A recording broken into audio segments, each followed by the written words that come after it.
नमस्ते बच्चों, हम लोग संधि पढ़ रहे हैं इस समय। तो संधि के अंतर्गत आज हमारी बारी है यन संधि की। हम लोग यन संधि पढ़ेंगे। ये स्वर संधि के ही एक भेद है।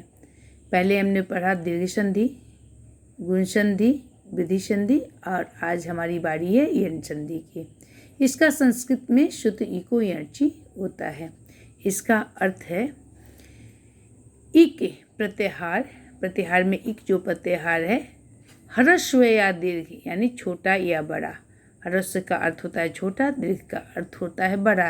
ई उ री ली के आगे कोई असमान भिन्न स्वर आ जाए, यानी उनसे कोई दूसरा भिन्न स्वर आ जाए तो पूर्व पद में आए हुए ई का य, उ का व, री का र और ली का ल हो जाता है। बच्चे, हमने कहा कि यदि ई उ री और ली के बाद कोई भी भिन्न स्वर आए, इसे ऐसे भी हम जान सकते हैं, ई उ और री और ली के बाद यानी इन चारों से भिन्न कोई स्वर आ जाते हैं तो ई का य, उ का व, री का र और ली का ल हो जाता है। और आगे का स्वर उसमें मात्रा बनकर जुड़ जाता है, यानी जैसे री का र हुआ तो र के साथ जो आगे वाले वर्ण की मात्रा होगी वह जुड़ जाएगी, जुड़ जाता है। इसे यन संधि कहते हैं। यन संधि के 4 नियम हैं। 4 कौन कौन से? ई का य, उ का व, री का र और ली का र, यही 4 नियम है उसके। यन संधि के 4 नियम हैं जो निम्नलिखित नियम ई अथवा ई के बाद ई अथवा ई को छोड़कर कोई भिन्न स्वर आए तो ई के स्थान पर य हो जाता है, उसी प्रकार से जुड़ जाता है। जैसे नियम 1 है यह, ई अथवा ई यानी ह्रस्व ई अथवा दीर्घ ई के बाद ई अथवा ई से छोड़कर कोई भिन्न स्वर आ जाए, यानी इन दोनों स्वरों को छोड़कर इनसे भिन्न कोई स्वर आ जाए तो ई का य हो जाता है। तो यहाँ पर देखिए, यदि में से हमने ई लिया और ई का हमने यहाँ पर य कर दिया और आगे वाले स्वर के साथ यह जुड़ गया। य जोड़ अ, द जोड़ य जोड़ अ, यद्य हो गया। देखिए, यदि में से द पृथक हो गया तो हमने द को पृथक कर दिया, ई को यहाँ रख दिया और इस ई का हमने य कर दिया।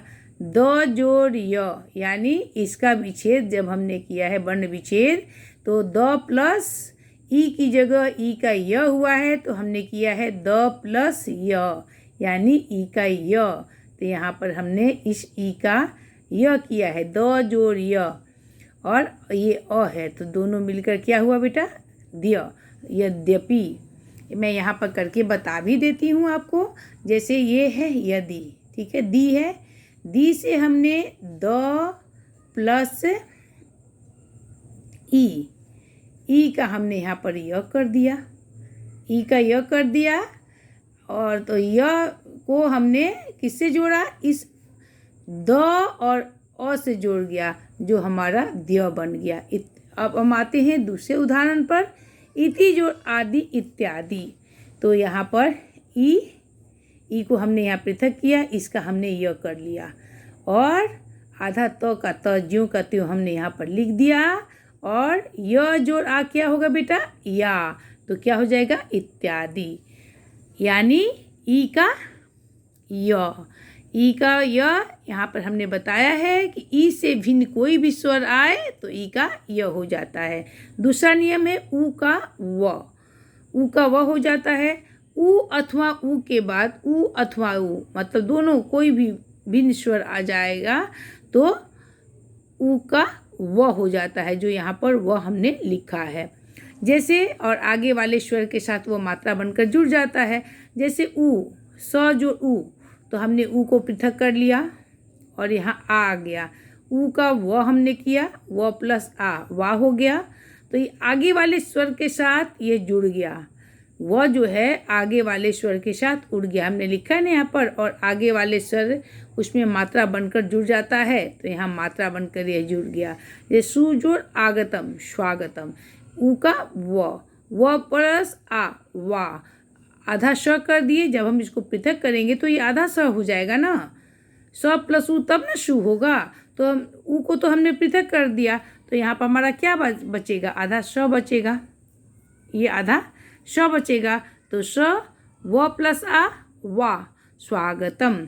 उसी प्रकार से मधुवरी, मधु जोड़ अरी, यहाँ पर ऊ का व कर दिया प्लस अ कर दिया बराबर व म, यहाँ से आधा ध उठा के यहाँ हमने शिफ्ट किया इसको और वह वर्ण लेकर मध्वरी बन गया। अब बेटा हम इसके तीसरे नियम पर आएंगे। तीसरा नियम है इसका, री अथवा री के बाद री अथवा री को छोड़कर कोई भिन्न स्वर आ जाए, यानी इनसे भिन्न कोई स्वर आ जाएगा तो री का र हो जाता है। यहाँ हमने लिखा है री का र हो जाता है। ई का य, ऊ का व, री का र और ली का र। तो हम तीसरे नियम में आए हैं री का र में। यहाँ री है, इसका हमने र किया है और यह आगे वाले स्वर के साथ ये जुड़ जाए। जैसे प्रीति जोड़ रीनम, तो हमने री को त से री को पृथक कर दिया, री का हमने र कर दिया, ठीक है। तो पित्रादेश हो जाएगा, र जोड़ त त्रा हो जाएगा, त्र प्लस आ त्रा हो गया, पित्राज्ञा, प्रीति जोड़ आज्ञा पित्राज्ञा। यहाँ पर री का र कर दिया हमने, त प्लस र जब हम जोड़ेंगे तो त प्लस र तो क्या होगा त्र, और त्र में जब हम आ जोड़ देंगे तो त्रा हो जाएगा। चूँकि आगे वाले स्वर आ है, इनसे जोड़ दिए तो आ हो गया, तो पित्राज्ञा। प्रीति जोड़ आदेश, यानी यहाँ से हमने री को अलग किया और यहाँ पर री का हमने र कर दिया, र प्लस त प्लस आ त्रा हो गया पित्रादेश। अब चौथा नियम जो बहुत इजी है, इसका ज़्यादा उदाहरण नहीं मिलता है, कहीं भी ढूंढिए आप नहीं मिल पाता है। ली का ल, ली अथवा ली के बाद कोई भी भिन्न स्वर आए तो ये ली ल बन जाता है, ल हो जाता है। यहाँ पर हमने लिखा है ली का ल हो जाता है। तो जैसे ली जोड़ आकृति लाकृति, ली को हमने लिया, ली को ल कर दिया और ये आगे वाले वर्ण से हमने इसे मिला दिया तो ला हो गया, तो लाकृति। इस प्रकार से बच्चे एक बार और ध्यान से देखेंगे, इसमें मात्र 4 परिवर्तन है। बच्चे देखिए ध्यान से, यहाँ पर ई का य, ऊ का व, री का र, ली का र। मात्र ये 4 नियम आप याद कर लेंगे तो यन संधि आपको बड़े ही सहज ढंग से बन जाएंगे। जैसे सु जोड़ आगतम स्वागतम, सु व हो गया, वो ऊ का व हो गया, वागतम हो जाएगा, स्वागतम हो जाएगा। धन्यवाद बच्चों।